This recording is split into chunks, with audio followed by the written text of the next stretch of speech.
Okay. As I'll tell you that,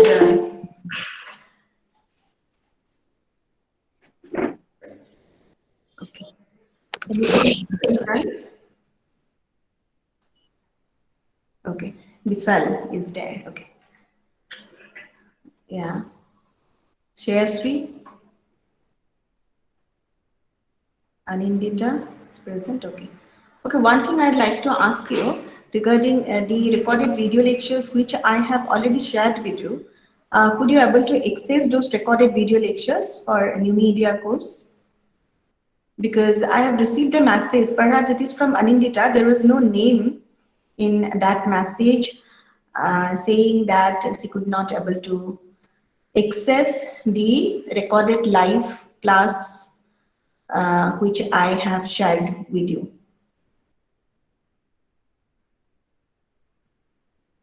What? No response? Now you could access. Ma'am, I sent the message. Okay. Now you could access. It takes No, ma'am. time because that similar problem faced by the continuing batch also, the one who is now present in the campus. The same kind of problem has been faced by this batch, and they also said that at first they could not able to access the time I uploaded those recorded lectures, and thereafter after a day perhaps or two they could access those videos. So that was a problem due to network also. So I usually don't share this Google Drive link. So I shared it like video in the group. So you should not have that problem at all. Okay. We'll get back to the class now. So as I have told you that this is quite challenging, and let me tell you that I'll be discussing about certain terms and terminologies, and I'll not go that detailed because this is again going to be an introductory class in order to give you some ideas about some aspect of peace, conflict, about some aspect of nationalism and ethnicity, so which will help you to understand the Northeast better. So when we are talking about the nationalism, how we define nationalism, it's important to know how we define nationalism accordingly. It is also, you see, it is associated with indigeneity. So it is also important to know who are indigenous, who are termed as indigenous, and how we define indigenous communities, because we have been studying the movement of indigenous communities now, and their movement for autonomy, movement for statehood, their movement for getting succeeded from this territory, from this Indian Union, from the uh, the, the country, the whole union. So you see that actually demands understanding this very concept and how we look at this concept. What are the parameters to define this particular concept, nationalism, indigeneity or indigeniousness. And when you say peace and conflict, we have already discussed a bit about insurgency, not in details, because when you're talking about insurgency, there are also different types of insurgency. Then it involves various form of leadership and how it is different from terrorism or other kind of agitations. So that too we haven't discussed, and we'll go into it later on. But now we'll discuss about the concept. First, indigeneity. A bit of it, not thoroughly, I'll discuss, and I'll try to link it with nationalism. So when we are talking about indigeneity, this is a concept which is contentious concept. It's a debatable concept because UN framework has defined indigeneity. United Nations organization has provided a framework to define indigeneity as the first people. First people means the original inhabitants, or you see the aboriginals of the land. And when you're talking about the indigenous community, we also see that they are the very uh, first people to step into this particular place, and that's how they are indigenous.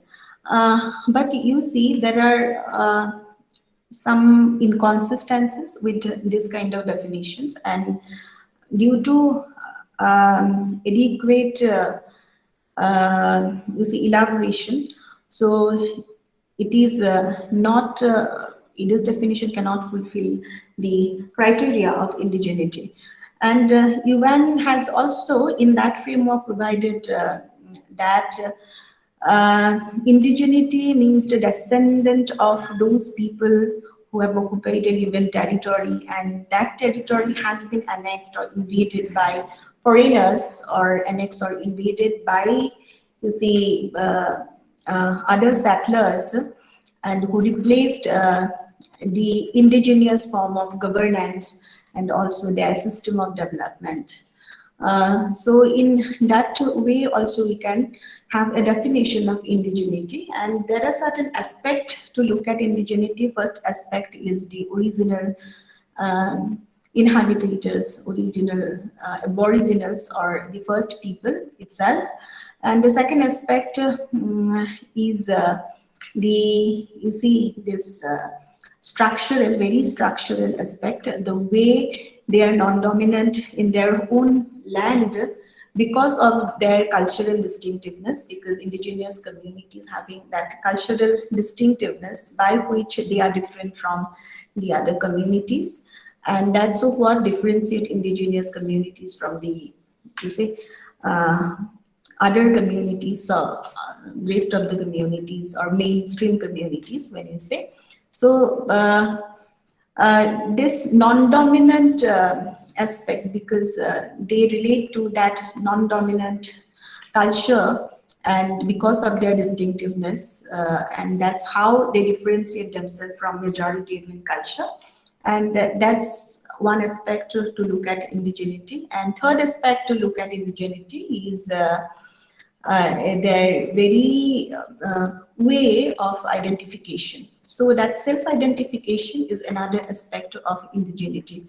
The way they identify themselves, become a part of group, become a part of one culture, one community.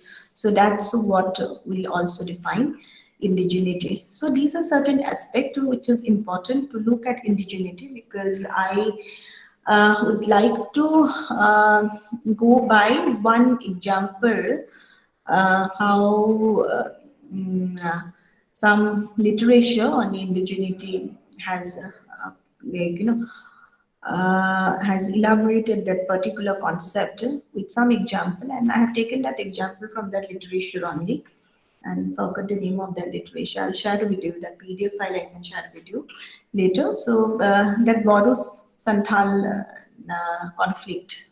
No, in that conflict, you see, Bodo people has a historical connection with the land, and that's how they can they demand their indigenous claim. At the same time, Santhal peoples are those who are brought to this land by Britishers. Um, and make them work as laborers. And those centuries ago, they have come here and settled here in this land, and that's how they're also indigenous. So it is quite difficult to simply pick one community over others. So it is hence it will be difficult. It is difficult to also define the indigeneity of one particular community. It is essentially it is based on the place of habitat, based on the place of origin. Then you see this descendant of, as I have told you, that first people and descendant of those who occupied that particular territory. So that is related to this place of origin and place of, you say, habitat, and their cultural distinctiveness, their language, and this spirituality, their knowledge system of knowledge, which is quite unique, and their knowledge regarding this traditional medicine, knowledge regarding this various craft and various art form, and also there you see uh, their marginality, which is also another spirituality, the marginality, the language. So everything are so very distinct, and that's what actually helped to define the indigeneity, right? Uh, so you see that it is quite important here to look at indigeneity even from nationalism point of view.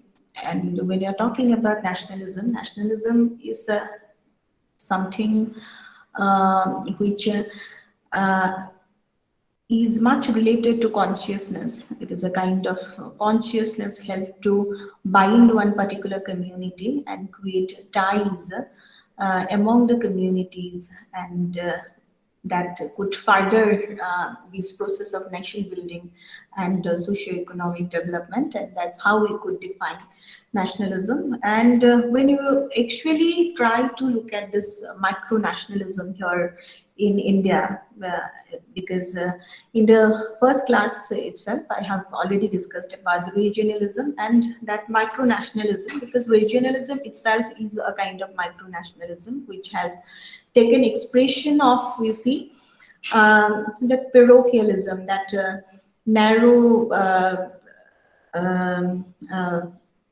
narrow mindedness towards one community. So here in that regionalism, I have also focused up on different factors. How could regionalism, how could it lead to regionalism, and how regionalism has got some expression, right? So here, as we see that in regionalism, I have already told you that language is one factor, which that distinctiveness of one language, or uh, its dominant role in one particular land has claimed uh, that separate identity, and that becomes, you see, that that becomes a factor which is related to uh, regionalism. And here also, when you're talking about nationalism, nationalism is something that is difficult to define by the help of some objective criteria. So when you're talking about nation, nation state, so this nation, nation state, these are concepts which are important to know. But at the same time, you also see that nation state has lost its relevance in globalizations. Just because we do not give that much importance to territory nowadays. So state is known by this territory, that demarcation of that territory, a group of people living in that area, uh, having that habitual obedience to an authority, and that and a form of government, as well as having a recognition from an external force or external entity, and having that sovereignty. So you see there are certain component that will actually fulfill the criteria of state. So for that you need to have that populations and group of populations, you need to have that political authority, you need to have political authority or government, political organizations. So in the evolution of nation state also, we have actually seen the importance of political organizations and importance of the right, importance of right that are enjoyed by one particular community, the civil rights, political rights, okay, and also the sovereignty that happen to be one factor which is associated with all the factors related to nation state, like the concept, sorry, this is concept related to nation state. When we are talking about nation state, and nation state, when you say we bifurcate nation and the state. So state is something which uh, is related to all four element, but nation is something which based on that commonality of ties, is a commonality of language, commonality of culture, then belief, common way of living, that common sense of belongingness, and common economic interest, then common history, then common subjugations, and also you see this that cultural memory. So everything actually form a nation and help to form a nation. So now you see, when you're talking about nationalism, all these objective criteria actually play a role. So all these factors which bring commonality, like we have this common language, um, that happen to be one criteria of formation of this nation. So common criteria, when you say this common, some criteria which brings that commonality, like a language, not necessarily it is the, like, sole factor which can bind the people together, because in India also it's a multilingual state, but still uh, we we are a nation, although constitutionally it is not bestowed upon, but you say India is a state, India is a nation, because there are some binding factors, there is something um, which creates a tie among us. So this something was mentioned even by Jawaharlal Nehru in Discovery of India. You see, that something which he has noticed in his travel through north to south, and this something is related to our moral and spiritual morality and spirituality, moral and spiritual being, and our philosophical attitude to problems, and that's what actually bind us together and help to form a nation. So you see, that is one factor behind the nation, and it is essentially related to, you see, ethnicity and indigeneity. I'll come to it later. As I have told you that I'll discuss some concept, some micro concept, and I will not go in detail into that particular concept today. So some concept I'll discuss, and later on I will have some extensive discussion on this concept. So Nehru's perspective on nation is that some, like, philosophical, similar philosophical attitude towards any problem, and also use a moral and spirituality, morality and spirituality of Indianness. That's what is something, and that's what bind the people of India. So you say that it is not a common religion, it is not common language which actually bind us together and help to form a nation. And economic interest also differs. When you say common economic interest, so in a feudal society, it is very difficult to have a common economic interest. And at the same time, you also see that common subjugation happens to be one factors, as we say we look at nationalism as a movement. So when you say nationalism, there are different factors that actually has given birth to nationalism. But here we are stick to nation first. Why nation, or why nation, and why not simply a state? Because of that something factor, or the way Gandhiji has defined it, that see, nation, because it is something which is God gifted. So he has related straightway to his, that divinity. So he was an anarchist. He did not believe in territoriality or boundary.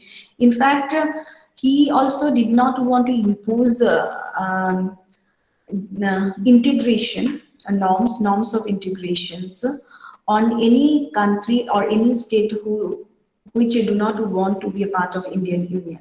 So accordingly, one state in the Northeast also, one by one, all the states have broken down and broken away. So the first state when demand seceded from this Indian territory, then Gandhiji said that it is better not to impose on that particular, even we driven by that philosophy, said that it is better not to impose the philosophy of integration so on any particular state which remain want to be separated, so, or which remain to be separated. So you see, these there are some thoughts which help us to define the idea of nation, the idea of state. He said that integrations or succession, these are certain feelings, and each and every state should have that autonomy to decide their governance, decide their way of life, and decide their own system of development. According to Gandhi, uh, so succession should not be a problem, but Nehru made it a point that within India no one can be succeed, and accordingly he has provided some package to all the states of the Northeast who demanded separate statehood, demanded autonomy, or demand succession from this Indian Union, as well as other states. So this demand is not very typical to Northeast, as I have already told you. The demand for separate statehood arise after State Reorganization Commission came up in 1956. So many states have already, like, demanded separation from the Indian Union, right? So we have actually seen that that Dravida Nadu, demand for Dravida Nadu came up, Punjabi Suba came up, right? And also separate state of Jharkhand came up, right? Demand for Gorkhaland came up. So you see many demand, various kind of demands for, like, separate statehood, demand for autonomy, you say, or demand for independence, or demand for having a separate political entity have come up, and accordingly you see these very states were also accorded some package, and their demand has been fulfilled, their claim has been fulfilled. So the kind of institutional arrangement, now it is important to know the institutional arrangement which government has adopted in order to you see, in order to meet those demands. So what are those institutional arrangement? If you look at this arrangement, like you say, in a proper institution, highly institutionalized state, government has usually taken government. It is quite usual that government takes some accommodating strategy to not to let a country secede from the state and be a part of the state. So there are also different scientists, social scientists, and you see this scholar who have sat and who have provided their explanation about the importance of successions. They have provided their importance about the role of government in providing an accommodating strategy, or coming up with an accommodating strategy in relation to the demands of separate statehood, whether their demand should be granted, how far it should be granted, and what should be this accommodating strategy, what should be the packages, and packages for separate statehood, packages for autonomy, or there are other arrangements are also there. It is non-territorial, you see, apex entities, which is the recent one, which is applicable in the Mahasau. This Raga Hasong community, and then also district administrative councils that have autonomous district administrative council. That happens to be another institutional arrangement. And also, apart from separate states, we have also union territories as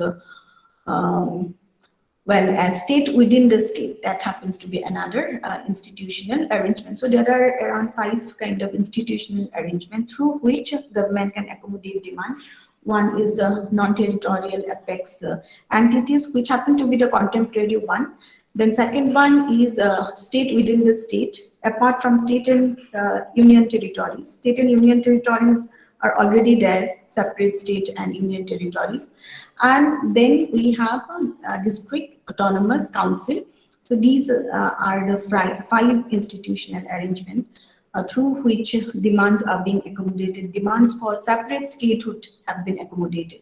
Now it is related to nationalism. How it is related to nationalism? When you are talking about demand for separate statehood, it is related to nationalism. How it is related to indigeneity.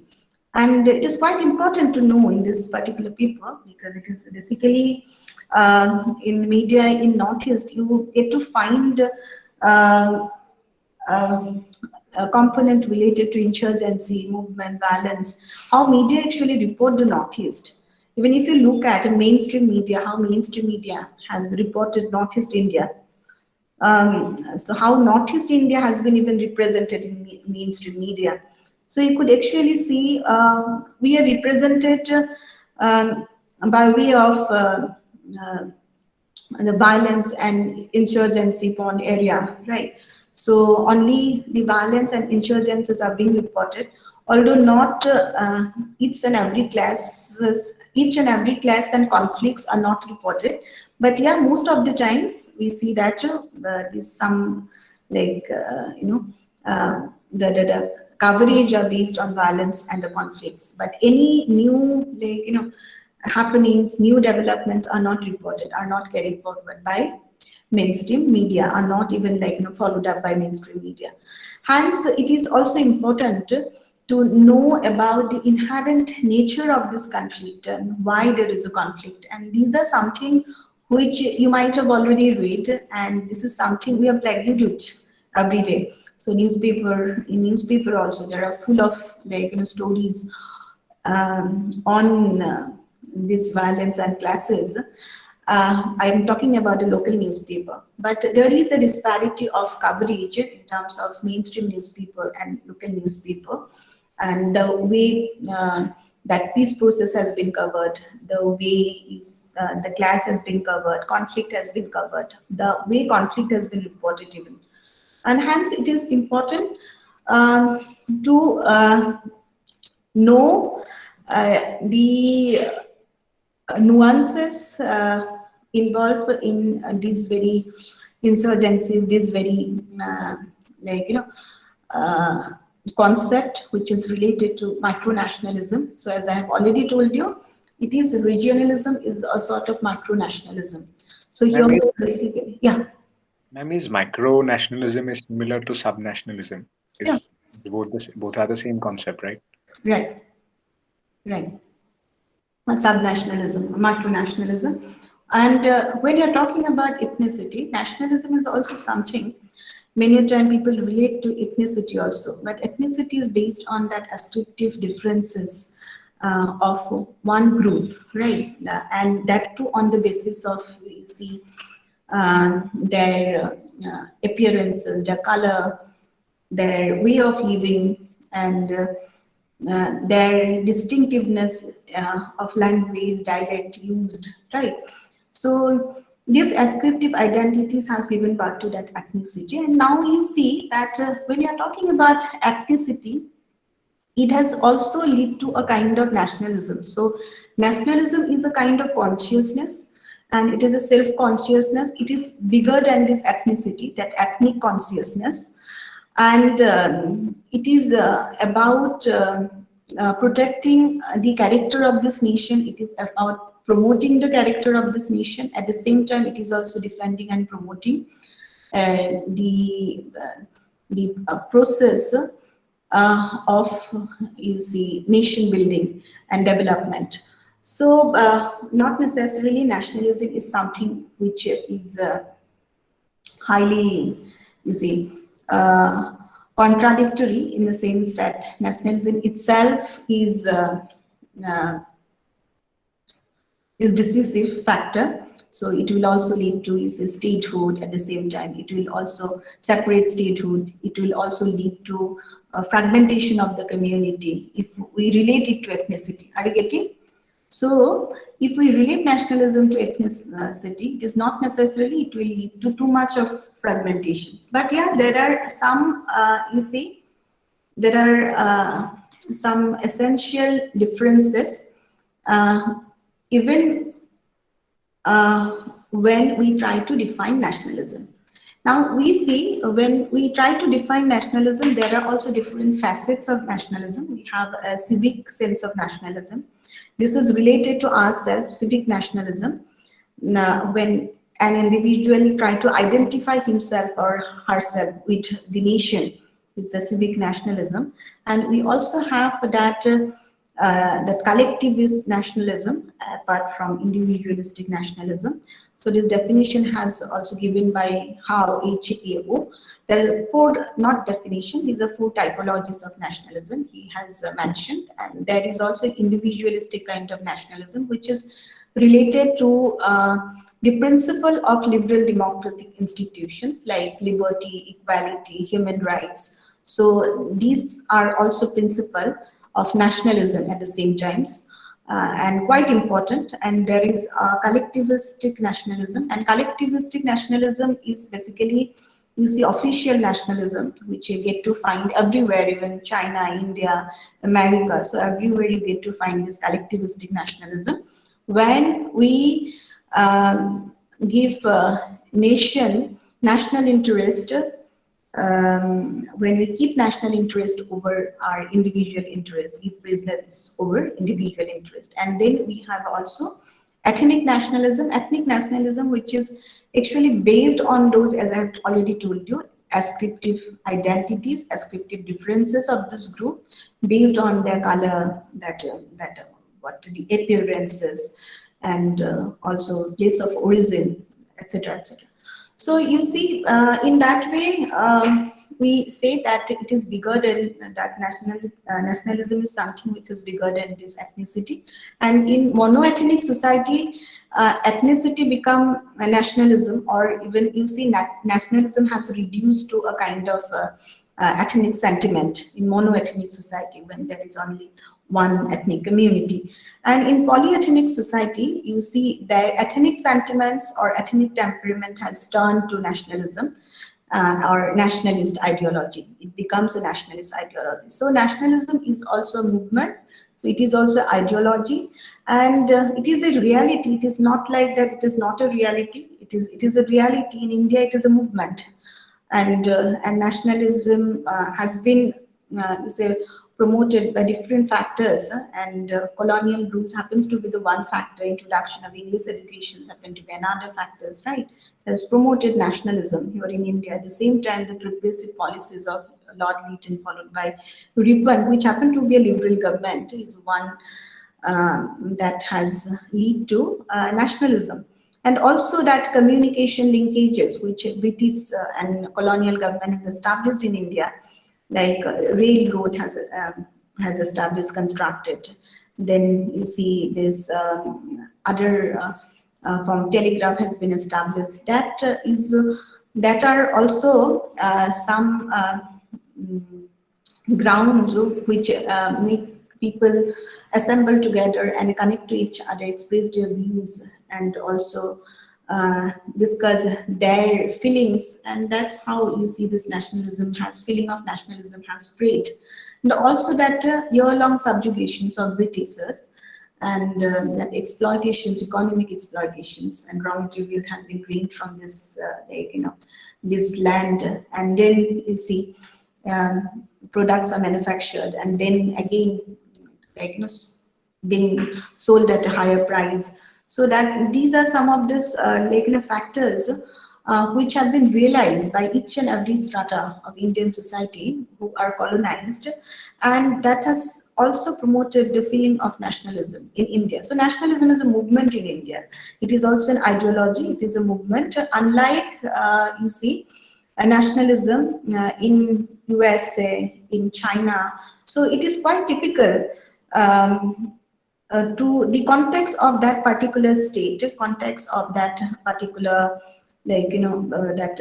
geography and territoriality of one particular nation or one particular country. When you are talking about nationalism, so you talk about this Chinese nationalism based on some concept like facets. These are facets, not concept. Facets like nativism is one, ultra nationalism. And also you have that traditional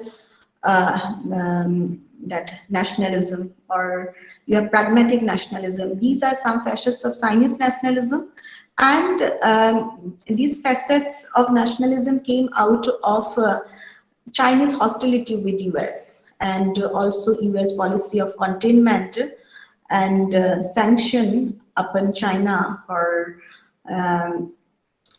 different on different occasion.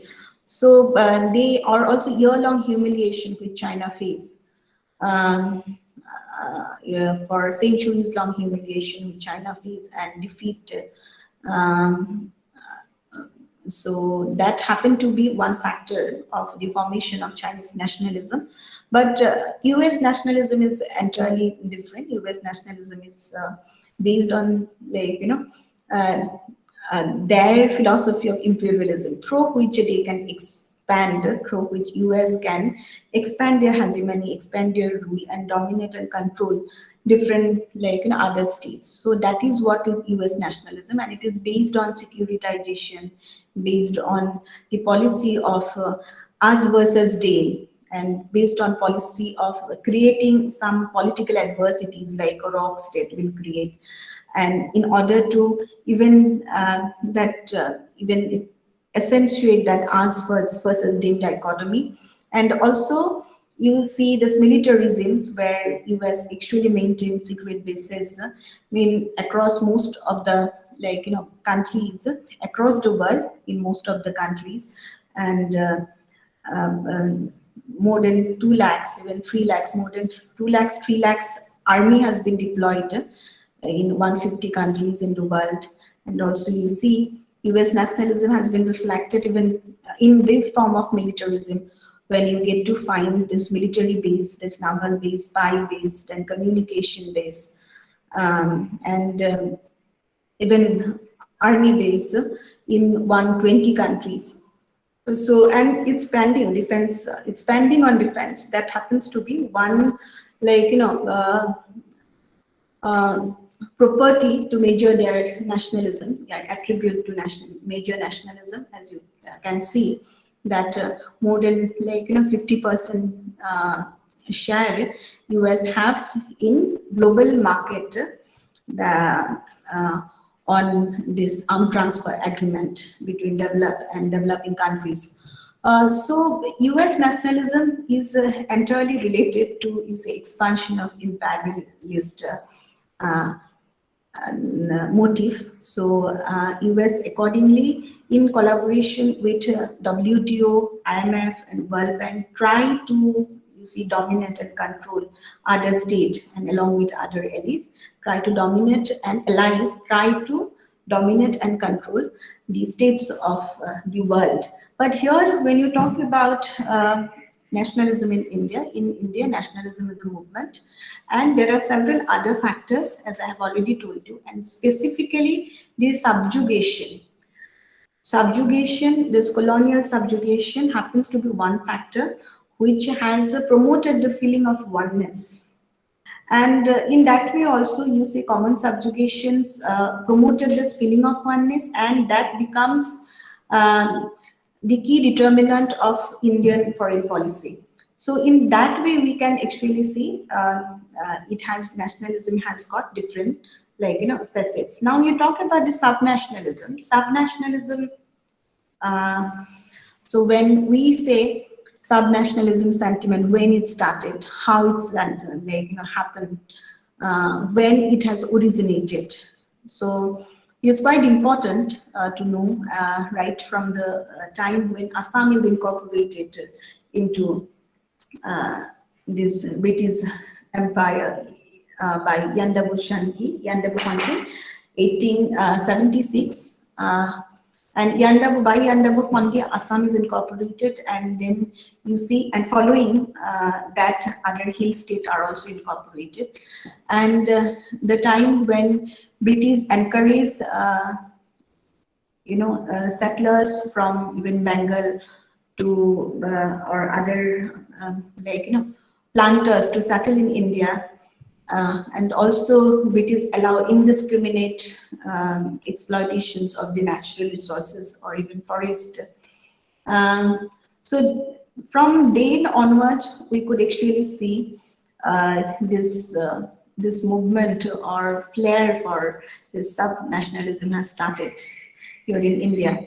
So this in here in Northeast. So Northeast assumes strategic importance, as I have already told you. It assume politically the strategic importance because of its border, and Northeast is very very specific uh, to by its location in the South Asia, by its location in Southeast Asia and East Asia, because most of the border it meets, and those states, most of the states border it meets are, you see, volatile and unstable, and that has also influenced the kind of insurgency which is there, and at the same time help to uh, form subnationalism sentiment, so influence in different way. Even volatile border has also influenced subnational sentiment, and also because of which we actually receive so many illegal migrants, and that has also created a sense of insecurity. And this is not typically the case of Assam. Even in Manipur also you get to see that inner line permit happened to be one case. There are also inner line permit was ensured or enforced in other countries, in Arunachal Pradesh, in Mizoram, in Nagaland, in Meghalaya, but Manipur was not granted. And for that, you see, the movement has also carried out between this Manipuri and non-Manipuri communities, and so outsider communities who are known as Mayang, I guess. We'll come to it later on, because one by one we are going to cover, because there that syllabus is not that vast, so we can give much time to one state, how it is originated, how it is succeeded, how it is separated, and how each state in Northeast, when you are talking about peculiarities of Northeast, the each state has demanded separate statehood, wanted to secede from India, then they are given package. They are also satisfied with that package, and they have they have that political independence now. They have own form of governance now. So how it happened, and also um, the operation of media in this very land is very, very important. The role of media in even Nagaland. So you can tell me, you're Avolo, right? I could see your face. How could I pronounce your name? I could see Sujata, Vishal. Yes, ma'am. You are Avolo, right? How could I pronounce your name?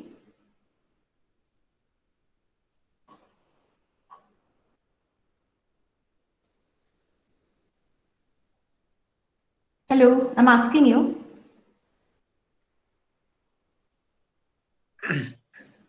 I think she's having a bad network.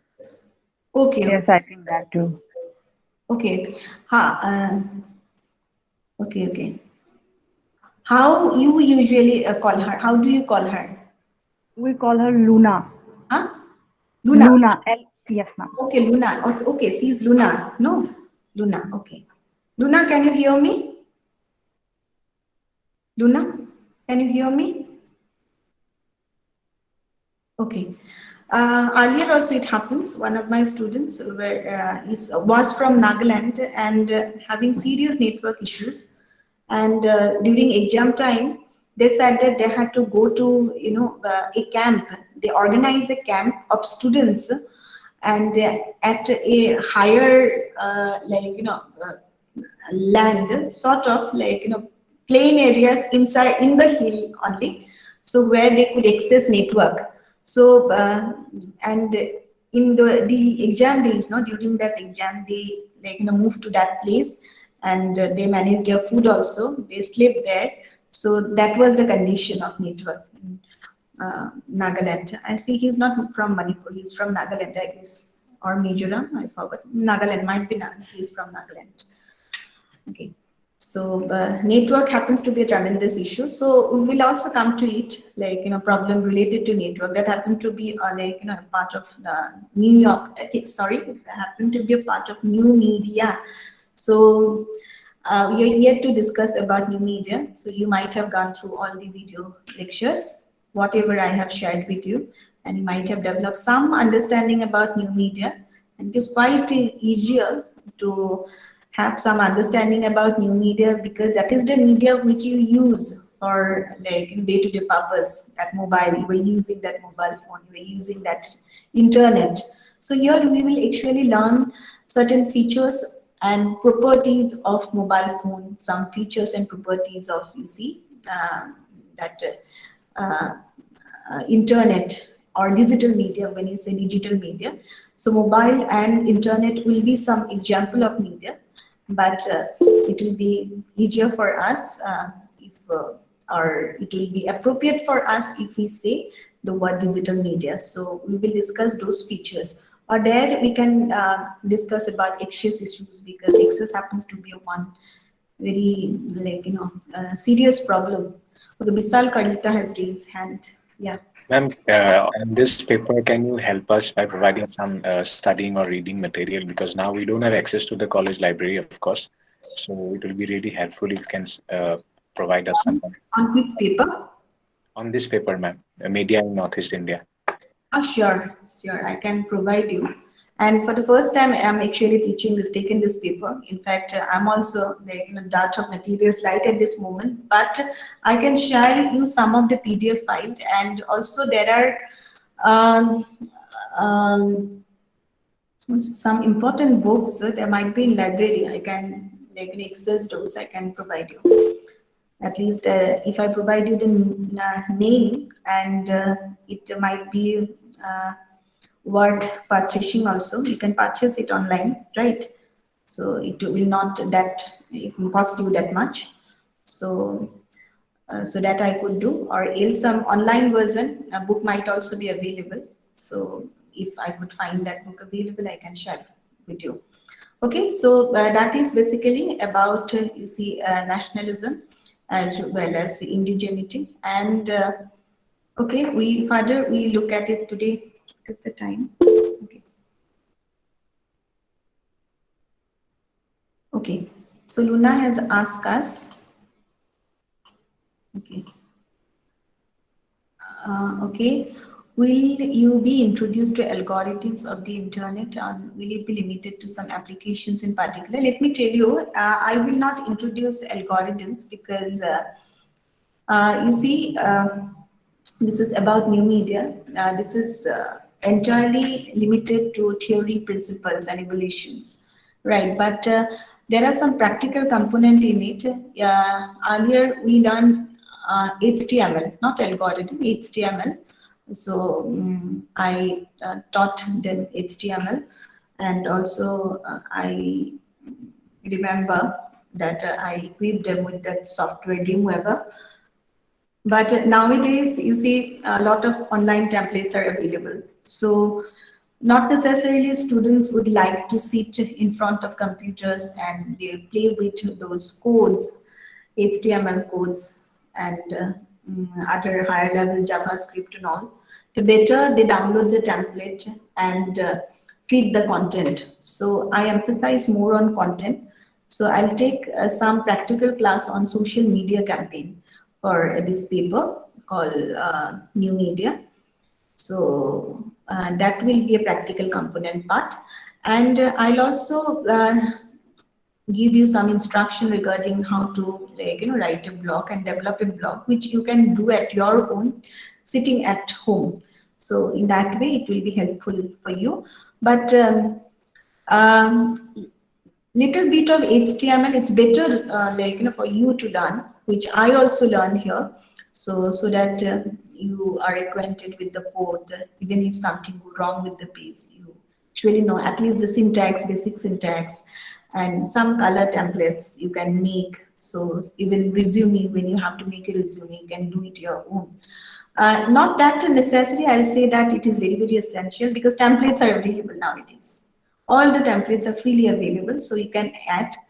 and not necessarily it will lead to a copyright issue also if you use a template which is freely available. Uh, so that is one thing. So for practical, I'll limit to social media campaign and all, and blog, uh, and other case studies on the social networking site. Okay, I'll share some more recorded video lectures. And for this paper, again, I'll continue. So that is for new media. So again, moving on to this paper, Northeast media in Northeast. Okay. 1 hour has passed. Okay, I might not take a class tomorrow, and that's why I'll continue. As I have already told you that I'll discuss some concept and discussed concept very briefly, and you can also relate to uh, the other events. Then we see. Ma'am, Okay. actually I have a Norit, question, ma'am. Norit has a question. Ma'am, so during the Assam-Nagaland border tension, can we say that there was a lack of nationalism, and can a pure and strong nationalism movement erase that type of tensions? You are talking about the recent border clash. Yes, ma'am. No, you cannot relate to it. Nationalism is something which won't come into this border clash, because you see, national sentiments are there, that ethnic sentiments are there. Ethnic sentiment is the basis for separate statehood. And when you are talking about this regionalism, as in one class we have already discussed, that regionalism can take place or can get a different kind of expression, take various form like inter-state dispute over border areas, over water, and also demand for separate state and succeeded from the separate state, right? So these are certain expression of, you see, regionalism. These are certain expression of even micronationalism, or you say subnationalism. Okay, Okay, so ma'am. and border class, any border class itself is a form of regionalism. Itself is a form of, like, their intention to expand their territory and get hold over this territory, right? And you say some sentiment is there in order to protect this territory, defend their land is there. So that nationalism, sub-nationalism is there. And hence, I remember that one student once asked about this question, that this nationalism is highly divisive. This nationalism highly divisive in the sense that it will divide these territories, divide people and create a division between these people.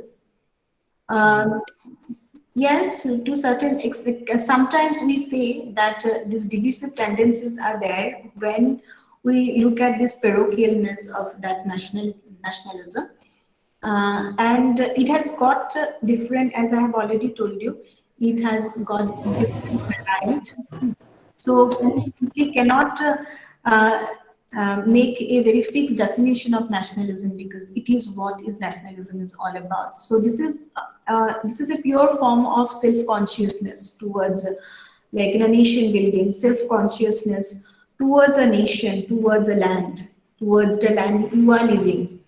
Okay, so that class is an expression of regionalism. When I say that border class is an, and this time you actually see that media has given, like, new coverage to this border class almost in all the media. You get to find report of like quality and report of great magnitude of this very incident, of the incident of border class. But earlier, what happened? If you look at the economic blockade which happened in that Manipur, Nagaland, border class, that last for, I think, that is related to not giving permission of Moviak to enter into this land. enter into his villages, and that has created an economic blockage for I think 2 months. And mainstream media did not even cover that incident. And because of delayed appearance of that incident in the mainstream media, people of the nation, Indian people were not even aware of what is happening in the Northeast India. So in that way, we are marginalized. We all are marginalized. Yes, So ma'am. needs and everyone is marginalized. There is a lack of coverage of Northeast India. There is like any kind of like recruitment happening in IIM. You see these Bollywood romance are getting like coverage instantaneously. So flood in Northeast is not getting coverage. Anything is Dihing Patka not getting coverage. But yeah, in Yes, yes. social media, you see there are some communities, micro communities, through which you actually see that activism has been created in order to provide due justice to the communities. So that's a different case altogether. Social media has created a platform through which you could see and the justice could also be made out. The media has raised a voice, opinion could also be circulated at the same time. It has been saved, but at the same time, these opinions are also fragmented opinions, and because there are so many communities, micro communities have been formed, so that's why it is quite different. It's quite difficult to shape an agenda in social media. So agenda is usually shaped by mainstream media, right? Yes, ma'am. So Actually, I'm asking this question because at that time, many news channels showed that clash as a downfall of nationalism. They showed that as a downfall of nationalism. That's why I'm asking this question. downfall of nationalism. Yeah, downfall of nationalism. When you say yeah, sort of because of that feeling when you say that parochialness, I'll say downfall of nationalism and decisive factor of nationalism. Yeah, Yes, ma'am. yeah. Okay, ma'am. Thank you so much. In that way, it is also say that yeah, to nationalism to certain extent it is very divisive. Okay, Mhm. divisiveness or it is dividing and very divisive. And at the same time, we also say that. And this is a kind of sentiment, this is a sentiment which is not wrong, because at the same times we also have a history. So if you look at the Indian political thoughts, they try to define nationalism from different angle. So it's not wrong that okay, this is what has created division, and because of nationalism, this border clashes happen. So this kind of sentiment, so it's supposed to be like marked. So it will be wrong. And nowadays, in globalizations, this kind of sentiment, this nationalism is usually died down. This kind of sentiment has been died down, and this is also another way how imperialism has already suppressed us, or you say galloped us. Because in USA nationalism has taken form of imperialism. In USA it's a sort of like nationalism is antithesis to imperialism. We see this both this concept of antithesis, but you see this imperialism is something, US nationalism is something which has expanded imperialism. So we are, in a way, we are victim of the that market propaganda. We are victim of this corporate propaganda. If you do not go for having that consciousness, embracing ourselves with the consciousness of nation building. So each and everyone has a role in nation building, and the devoiding of that parochialness, nation building, but devoiding of that parochialness. So some extremist feeling that aggression should not be there in nationalism. So you cannot simply say that nationalism becomes the downfall. That is the region of this downfall or border class.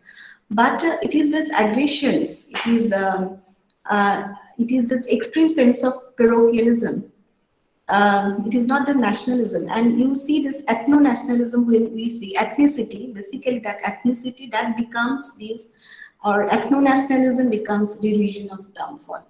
And as I have already told you, in polyethnic societies, nationalism can survive. In monoethnic societies, nationalism cannot survive. It becomes reduced to ethnic nationalism or ethnicity. So it is the ethnicity because of which we actually get to see that kind of clash and conflict.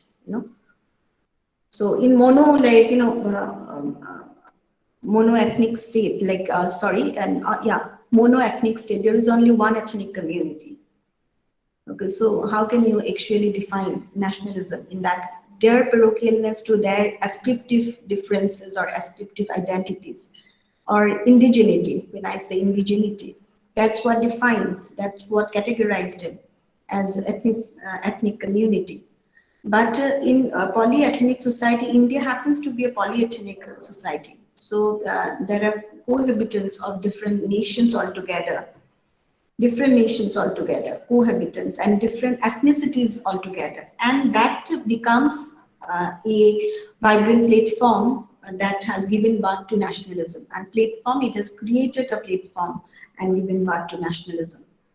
So it is not a nationalism which is an evil force and that has created this kind of that you say division among the state, among the communities. So this feeling is not wrong, and feeling is entirely self-consciousness towards a nation, your consciousness towards that nation.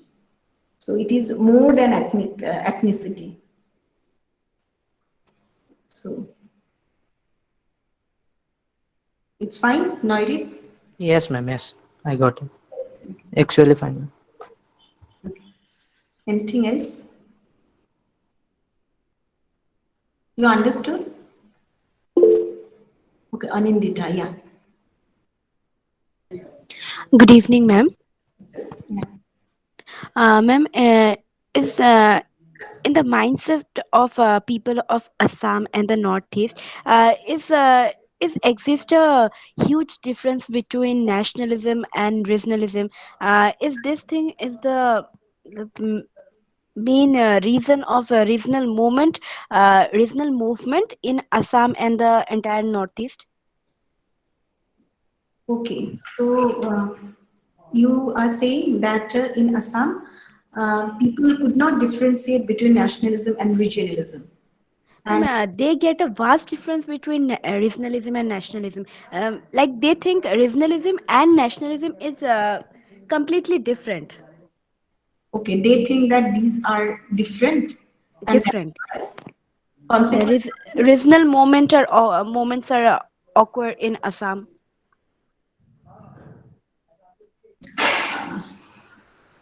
so no. So no, when you say that, as I have already told you, regionalism is something which has been accommodated in a federal unity. So India, we have federalism, although how far it is genuine federalism, we do not know because there is a much more emphasis on centralization of administration. But yeah, you see, there is also decentralization. When you're talking about regionalization lead to decentralization of administration, decentralization of power. Okay, and at this local level, you actually see that there's a devolution of power to village level. That is also there, and that has become a reality in 1993 once a 73rd constitutional amendment become an act. So, uh, so you see that it is basically the decentralization of power. Here also, when you are talking about regionalization, regionalism is something, not necessarily it is difference is there, and you need to understand that difference. Regionalism is not nationalism. How can it be nationalism?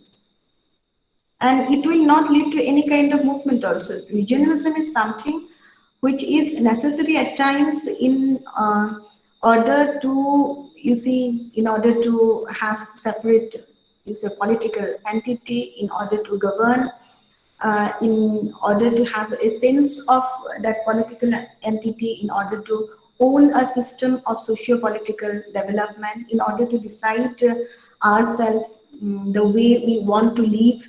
Okay, that is a part, that is an expression of regionalism. Right.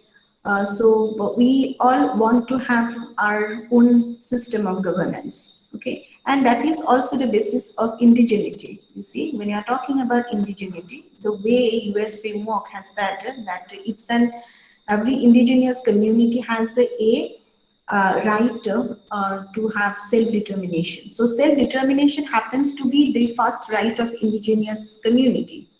Okay, so that is the basis of indigeneity. Or indigeneity is, as I have already told you, these are someone, indigenous communities are one who are the first people who take a first step into this particular place.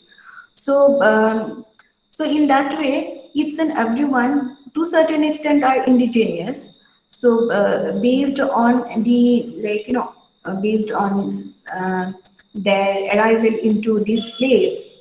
Okay, and right to self-determination is something by which, by dint of which, they can, indigenous people can protect their land, protect their resources, and they have an inalienable right associated with land. So land is something which will give them livelihood, which will give them property, which will give them subsistence, which will also give them a status. And you see, an indigenous self-determination is something which will give them own sense of governance. So it is important that political independence of indigenous community, which happens to be their right, and exercise that right is very, very important, and that is already recognized by United Nations, okay, United Nation organization. So I have already told you, okay, there is another question also came up that I'll go back to you, Minali Hazarika. But when you're talking about this regionalism, regionalism is different from nationalism. Why? Because we accommodate uh, regionalism just because we want that region to have a separate political entity. We want that region to have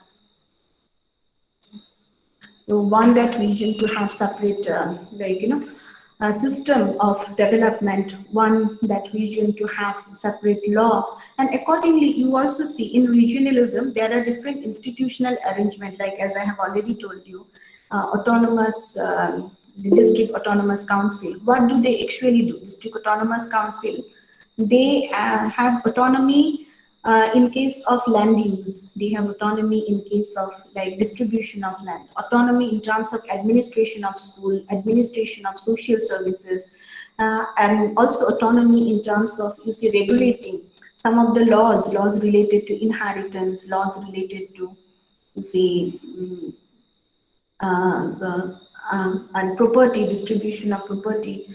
So in that way, that autonomy they have enjoyed, this district autonomous council. And that is also one way of exercising the right to self-determination. And regionalism is an expression even of self-determination, I would say. So it is different from nationalism altogether. So it is completely different from nationalism. So we need to differentiate nationalism, which cannot simply club that these are same sentiment. Okay, nationalism and regionalism are different sentiment, and hence we here in a federal unity, there is a central organization, the central government, which will accommodate regionalism with the help of certain institutional arrangement. And it is also a way to, you say, integrate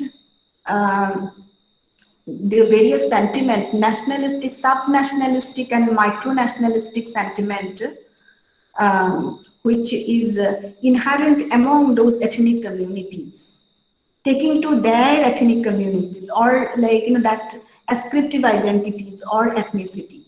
But this will be wrong to simply take both this concept together. But yeah, we can say regionalism is a micronationalism, it's a subnationalism.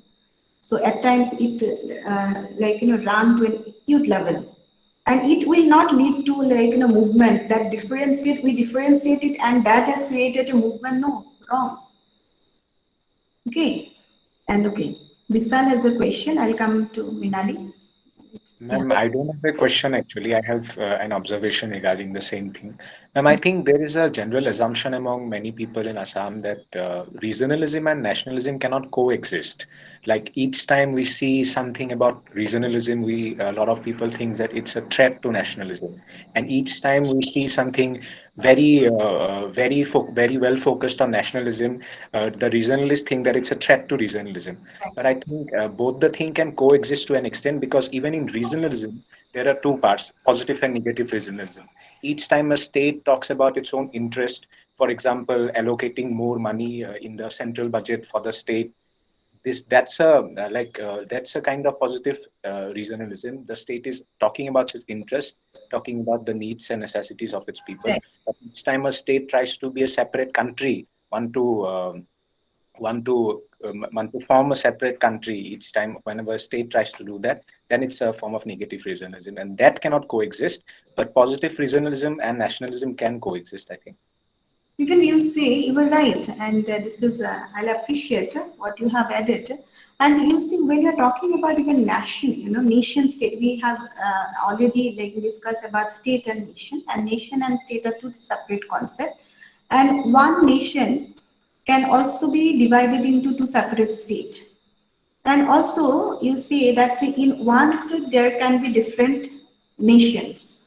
That is happening in India. So regionalism is something related to nation. So you say that in one India, we have separate nations, and that is a form of regionalism. Separate nations are there in one India. Or at the same time, you could also see, but it is not nationalism, and nationalism is that self-consciousness and togetherness. We are one. We do not have a dual citizenship. We have single citizenship here in India, right?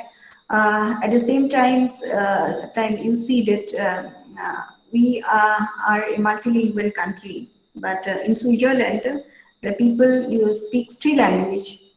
There's people speak three languages at times. Okay, but here we are accommodating multiple language, multiple dialects.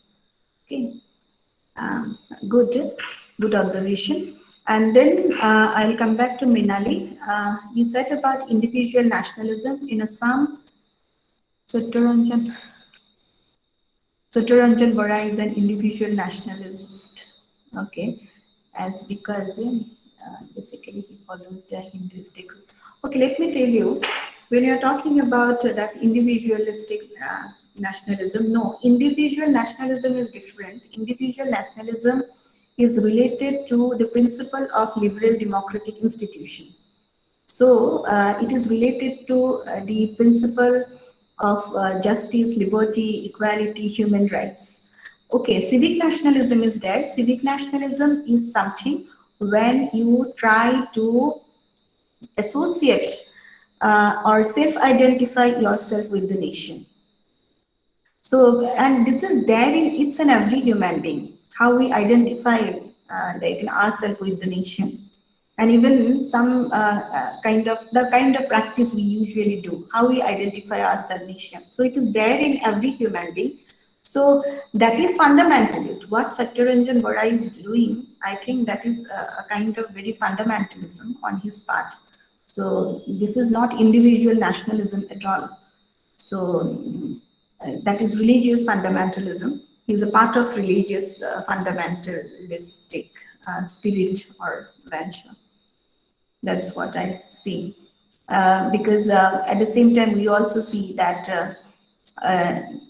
the Hindutva groups also try to define nation, and that too entirely on the basis of common religion. This is true, right? So their sense of nationalism is based on Akhand Bharat concept.